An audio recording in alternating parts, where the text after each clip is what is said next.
Kidney stones send over 500,000 people to the emergency room every year, and most of them had no idea it was coming. One day, you're fine. The next, you're doubled over in pain so severe that doctors genuinely compare it to childbirth without an epidural. Except kidney stone pain can last for hours, sometimes days. And here's what makes this even harder to accept. Most of the people sitting in those ERs thought they were doing everything. Right? Drinking water, eating reasonably well, living a normal life. They had no warning signs whatsoever, but there were warning signs. They just didn't know what to look for. By the end of this video, you'll know exactly how kidney stones form, why certain people are almost guaranteed to get them again, and the specific daily habits that either protect your kidneys or quietly put you on a collision course with the worst pain of your life. Picture this. You wake up at 2 a.m. with a dull ache in your lower back. You assume you slept wrong. You stretch, take a painkiller, and go back to sleep. 2 hours later, that dull ache becomes a wave of agony, radiating from your side all the way down into your groin. Your stomach turns. You break into a cold sweat. You can't find a single position that makes it stop. That is a kidney stone in motion. Kidney stones are hardened mineral deposits that form inside the kidneys when your urine becomes too concentrated. The most common type, accounting for about 80%. All cases is made of calcium oxalate. That's calcium binding with oxalate, a naturally occurring compound found in a surprising number of foods. When levels of these minerals spike in your urine faster than your body can dilute them, they crystallize. Those crystals clump together over weeks, months, sometimes years, quietly, growing into a jagged little rock, the stone itself sitting in the kidney, often painless. You might carry one for years and never feel a thing. The horror begins when it shifts, when it starts moving down the ureter, that narrow tube connecting your kidney to your bladder. It scrapes and squeezes through a passage barely wider than a pencil lead. That is where the pain comes from, not from the stone, from the flat journey. But here's what nobody tells you. The size of the stone does not always predict the amount of pain. A small, jagged stone with sharp edges can cause far more agony than a larger, smoother one. People have passed stones the size of a grain of sand and described it as the worst experience of their lives. Knowing this matters because it stops you from minimizing early symptoms. If you ever feel a sudden, sharp, cramping pain in your side or lower back, especially paired with nausea or pain that radiates toward your groin, do not wait it out. Get seen that day. Early intervention can save you days of misery. Most people assume kidney stones happen to people who drink soda all day and never touch a vegetable. But that picture is wrong and dangerous because it makes healthy people feel immune when they aren't. Men over 40 develop kidney stones at roughly twice the rate of women. But after menopause, women catch up fast. Estrogen helps prevent the calcium buildup.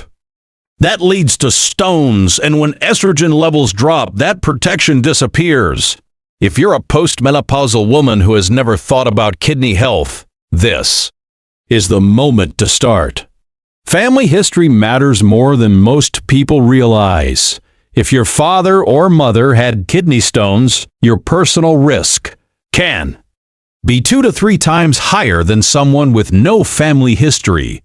Your kidneys may simply process minerals less efficiently, and that's not a character flaw, it's biology. This next part surprises almost everyone. Obesity and kidney stones are directly linked. Excess body weight changes the way your body handles Calcium and uric acid. It increases the acidity of urine, and it creates the exact chemical environment where stones love to grow. This connection is so consistent that researchers can actually predict stone risk based on waist circumference alone. Diabetes plays a role too.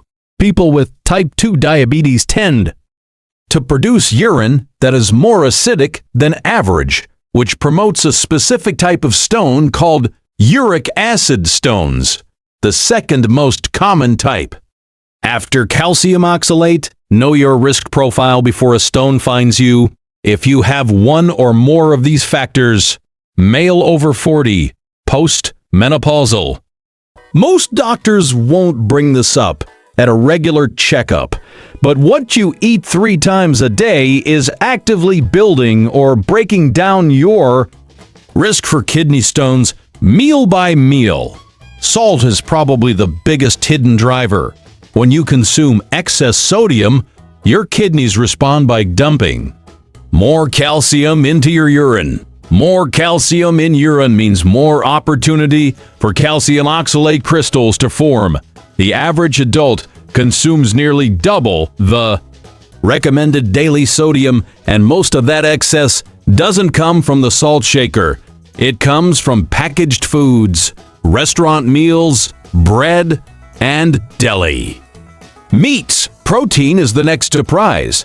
A high animal protein diet raises uric acid levels in the blood and lowers the pH of your urine, making it more acidic. Red meat, poultry, eggs, and seafood all contribute. That doesn't mean eliminate protein.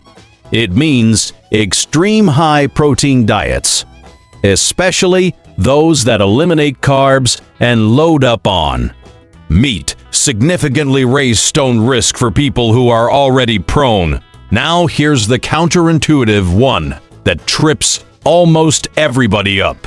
Calcium. Cutting calcium from your diet to prevent calcium kidney stones is exactly backwards. When you don't eat enough calcium, oxalate from food has nothing to bind to in your gut, so it gets absorbed into your bloodstream and ends up in your urine in higher concentrations. Dietary calcium from food, not supplements, actually protects you. Calcium supplements taken without food, on the other hand, can increase risk. That nuance matters enormously. Reduce your sodium too. Under 2,300 milligrams per day. Eat your calcium with meals, not as a standalone supplement. And if you eat a lot of high oxalate foods, spinach, almonds, beets, chocolate, sweet potatoes, pair them with a calcium-rich food at the same meal to neutralize the oxalate before it reaches your kidneys. Here's where it gets serious. Dehydration is the single most consistent factor behind kidney stone formation, and most adults over 50 are walking around chronically underhydrated without realizing it. Your body's thirst signal weakens as you age. By the time you feel thirsty, you're already mildly dehydrated. And diluted urine is your kidney's most powerful defense against crystal formation. When urine is concentrated, dark yellow, strong-smelling, minerals have nowhere to go. They collide, they clump, they harden. The target most urologists set for stone prevention is 2 to 2.5 liters of urine output per day. Not water intake, output. To hit that number, most people need to drink somewhere between 2.5 and 3 liters of fluid daily, depending on their size, activity level, and climate. Lemon water earns its reputation here. Lemons contain citrate, a compound that literally binds to calcium in the urine and prevents it from forming crystals. Citrate is the same active ingredient in potassium citrate, a medication doctors prescribe to prevent recurrent stones. Squeezing half a lemon into your water twice a day is not a wellness trend. It's a clinically recognized strategy. Check your urine color every morning. Pay pale.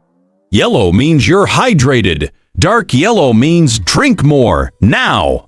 Add fresh lemon juice to your water daily and aim for consistent fluid intake throughout the day rather than gulping large amounts at once. Stop and think about this for a second. 1 in 2 people who pass a kidney stone will develop another one within 7 years. Half.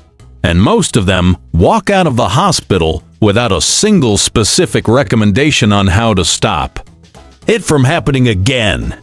Recurrence isn't random. Your first stone is actually a diagnostic signal. The type of stone you passed, calcium oxalate, uric acid, struvite, or cysteine, tells your doctor exactly what's going wrong in your body's chemistry. Each type has a different cause. Each type has a different prevention strategy.